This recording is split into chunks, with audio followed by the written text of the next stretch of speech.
Hi everyone, it's Jen. Thank you so much for joining me today. Today I have the second part of my design team projects for KSCraft for their July release. I will link the first video that I made for this release down in the description box in case you missed it.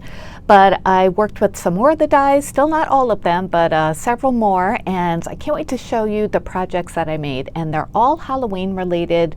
Super cute, I think. I had a lot of fun making them. I will link all of the products down below in the description box, and I will try to give measurements. And if you have any questions, please leave them down below. On the page, on the July release page in KSCraft shop on AliExpress, there's lots of things that are not included in the design team bundles. There's papers, there's some really cute Halloween papers. There's a bundle you can buy that you save some money on if you buy, all the stamps at once or all of the dies at once. So yeah, just check it out, and there's lots of good stuff on there that I'm not going to be showing you in my videos. So, all right, let's get started. The first one is called Trick or Treat.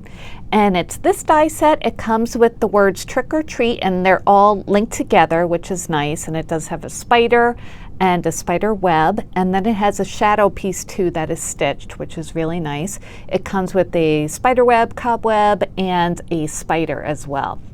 So many things you could do with this. You can make a card. I think there's a bag topper example on the KSCraft AliExpress site. I think Tony might have made that one. I'm not quite sure, but super cute. You can use any kind of color combination you like for Halloween. So I made a card, and this is what I came up with. And I used a matte, like lavender gray paper. It's metallic, but it's actually from Sizzix, I believe. Yeah, it's one of those Sizzix paper bundles. And then I used a black shimmer paper for the lettering, and it all cut out so nicely. All the little, negative parts poked out fine, no problem. And for the card base, I used some paper that I just got in my haul that I showed. It's this paper pad here, Hocus Pocus by Stephen Duncan. I'd gotten this from A Cherry on Top. It's a new release from Cartabella. So that's the paper I used for the background. Because it's such a cute scene, you don't really have to do too much to it. I didn't think anyway. So I cut out the trick or treat, and then there's the spider that I cut out separately that comes with the die set, and it does come with the one that's already connected to the words.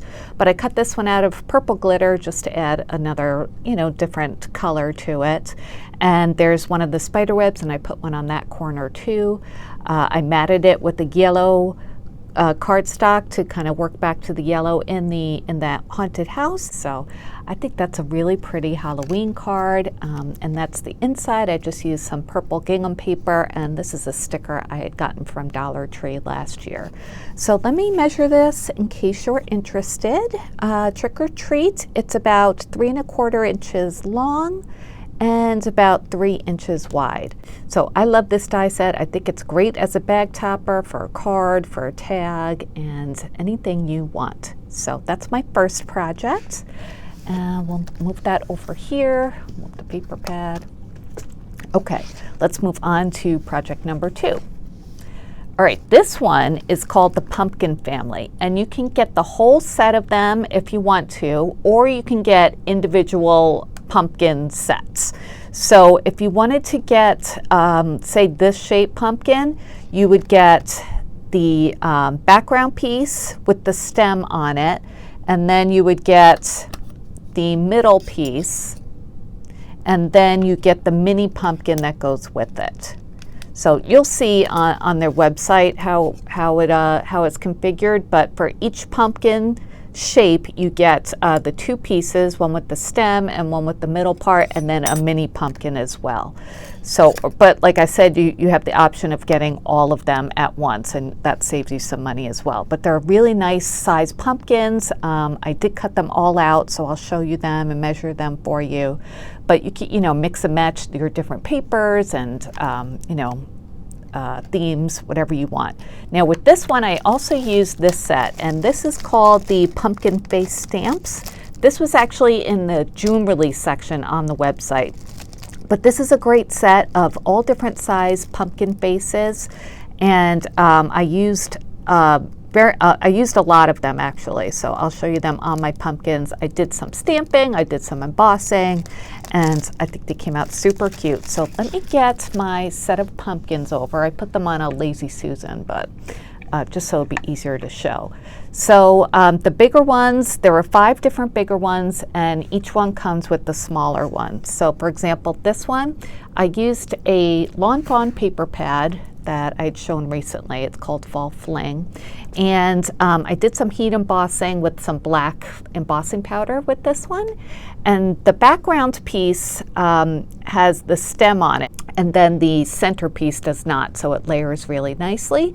And I did some inking around the edges with carved pumpkin distress oxide, and just added a little piece of twine on top just to give it a little dimension. So there's that one, and this is the little mini, and as you can see, I just stamped this face, and I love this one because it has a little heart for an eye. So, you know, you can coordinate the sizes to your pumpkins. You can even use like a small face on a big pumpkin, whatever you want to do. It's up to you, of course. So there's that one family. Oh, let me measure that one. That one, you'll see it's a good size. It's about 3 inches long by almost 2.5 inches across. And then the mini is, including the stem, it's about 1.25 inches high by 1 inch across. So very cute. And then there's this shape one. I love these. These are like, I think these are like Cinderella pumpkins, right? That's about 3 inches long and then 1 3/4 inches high. And this one I did some heat embossing with some orange glitter embossing powder that I had gotten on clearance at Hobby Lobby a while back. And I still did inking around this one. I used the same paper and tied the twine bow on the top as well. And then this is his little mini. I love that little face too. This one is about 1.25 inches by 3/4 inch or so, give or take, you know. I'm not doing it perfectly, but aren't they cute? So you can use these on tags, on cards, put them together, mix and match. And then there's this size one. This is like a traditional pumpkin, I would say, about 3 inches long and a little bit over 2.5 inches high. Love that face too. As you can see, the stamp worked out really nicely. I thought it stamped beautifully. This is Memento Tuxedo Black ink. This one I added a little button to a piece of pearl cotton and hot glued that on. And I think that one's super cute. And this is that little mini. And this one, oh wait, I mixed them up. This is that little mini. And this one is about 1.25 by 1 1/8. And that one has little eyelashes. I love that stamp. So cute, right? So you can use these stamps with this die set or with, you know, whatever you have. Okay, so let's move on to this one. I love this stamp, this die shape too. This one about 3 inches by 2 3/4. So, you know, they're all basically the same. And this one I use that orange embossing powder again. Love the eyelashes on that one, and I thought this one looked very feminine with the eyelashes, so I added the bow and button on this one. And this is also paper from that Lawn Fawn paper pad. This is that little mini, and this one is about 1.25 by 1.25. And I stamped that with just some orange ink, the same ink that I used for the edges. And then the last one is the tall pumpkin. And he is about 3 inches by 2 1/4. And I did do black embossing powder again for that one. Tied the twine bow. And here's his little mini. I made his face the same, just the smaller version. And he is about 1 1/4 by 1 inch. So super cute pumpkin family. You know, you can pick, like I said, pick which sizes you like or just get the whole set and save a little bit of money that way. So I don't really know why I put them on a Lazy Susan, but I guess so I could do that. All right, let's move this over and we'll go on to the next project. Okay, the next project is called the next die set is called the Halloween Spiderweb Shaker Bow. So we all love making bows, right? Well, some of us do. I do. And so it comes with all these 4 pieces. It comes with the frame of the bow, which is stitched, and it comes with the background piece. It comes with this cute stitched spider web, love that, and then another spider, which you can put in the middle of your bow or do whatever you want with it. So I made a couple of little spider web bows, and this is the first one. Cute, right? I did a double layer for the spider web just to, I don't know, add a little bit of interest. I used some orange paper and that black shimmer paper that I used before. I made a cute little shaker and I put diamond dots inside because they're small, so it was the perfect size for a smaller shaker like this. So the whole thing is about 2.5 inches across and 1 3/4 inches high. And the little paper, well, the paper I used for the background has this tiny little print, and that is from this paper pad, Pets and Pumpkins. Armin had sent me this last Halloween. Thanks, Armin. I love this pad. It's so cute. I used it in a few different projects. So, and then I used a a purple glitter paper from Sizzix again, and yeah, so that's what this one looks like. I used some Dollar Tree foam board for the to add some height and some acetate, of course, to hold the shaker bits in. And I think that spider is a great addition to the front of the bow. So there's that one, and then I made more of a pastel-y version. So I used some white glitter paper for the spider web and for the spider. I used some orange holographic paper. This is from Cricut. And I used some more diamond dots for the shaker of this one, just pink and white and orange. And that one has a tiny candy corn print. It's kind of hard to see in there, but that is also from the Pets and Pumpkins. Is it Pets and Pumpkins, or could be from a different paper pad? I'm not sure, but it's from one of my Halloween paper pads.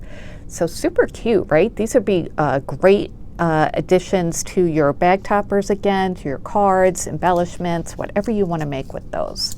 So that's the next project. All right, moving on. We have the Halloween Ghost Pumpkin Shaker, and it comes with all of these pieces. This is the background piece, which is really nice because you could do your piecing on top of this. It comes with the shaker frame that is stitched. It comes with the background of the shaker, and this is like an open pumpkin.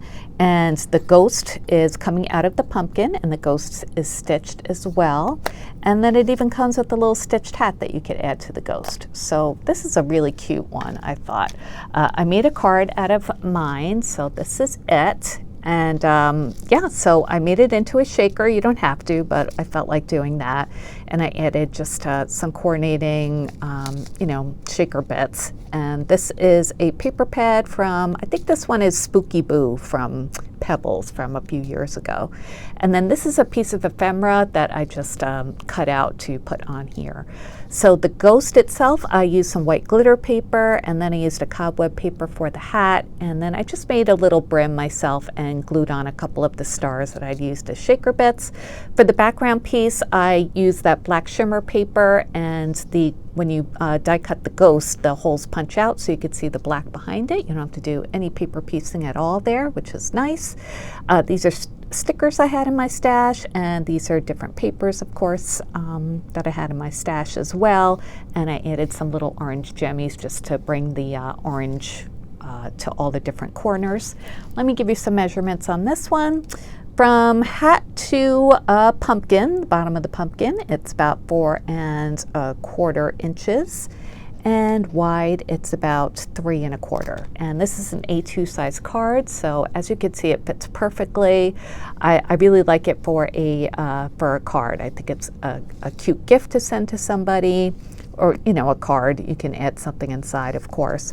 But I used some Dollar Tree foam for the shaker, and then I did pop the whole thing up on some dimensional tape just to, you know, bring it forward a little bit. On the inside, this was just another stamp I had in my stash, and I just stamped it and colored it in. And this is some cut apart that I just added as well. So yeah, that's a card that I made. Isn't that cute?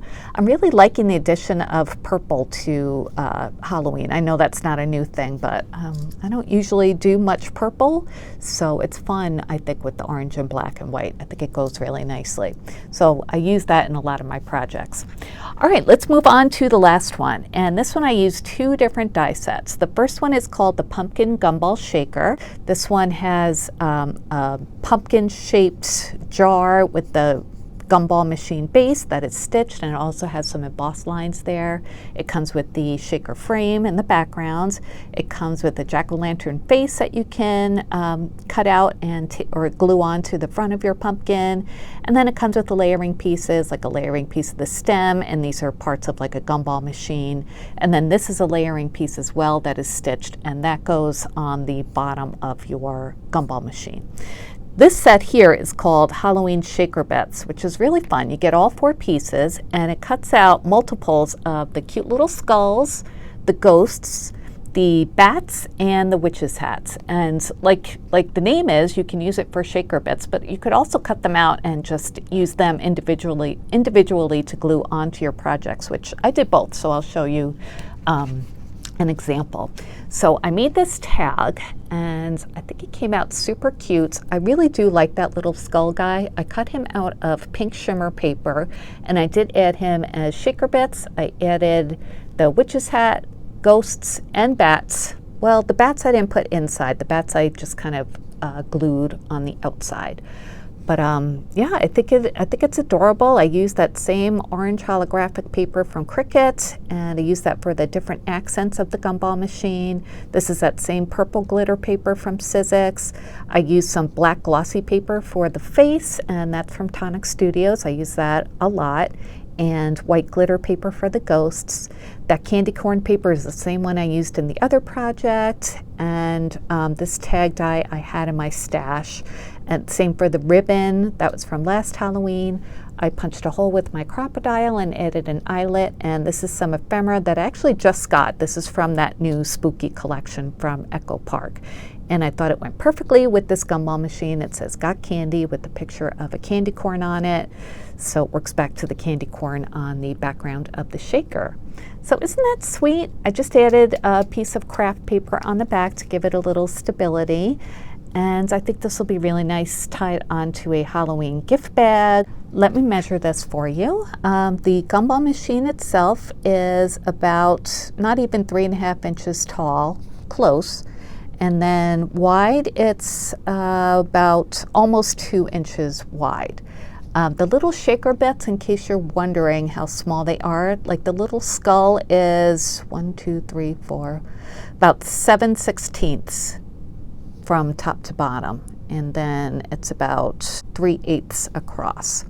So they're all about that size. So decent size, you know, good for shakers definitely. But like I said, you can, you know, cut them out individually and glue them on individually as well. I just think that ghost is so cute, and the little mouths pop out. Same thing for the skulls, the little eye sockets and nose pop out, and these bats are really, really cute. So, you know, you can customize these to whatever color you want, because sometimes when you buy Halloween shaker bits, they're colors that, you know, you don't really want to use. I like to use pastel shaker bits, and they're hard to find for Halloween, so this is perfect to make your own. All right, so those are all of my projects. I hope you liked them, and I hope you enjoyed my video. If you have any questions, please leave them down below. I'd be happy to get back to you. Again, all products will be linked down below, and I'll be back soon with more projects for KSCraft and other crafty videos as well. Thanks so much for watching, and I hope you have a wonderful day. Bye.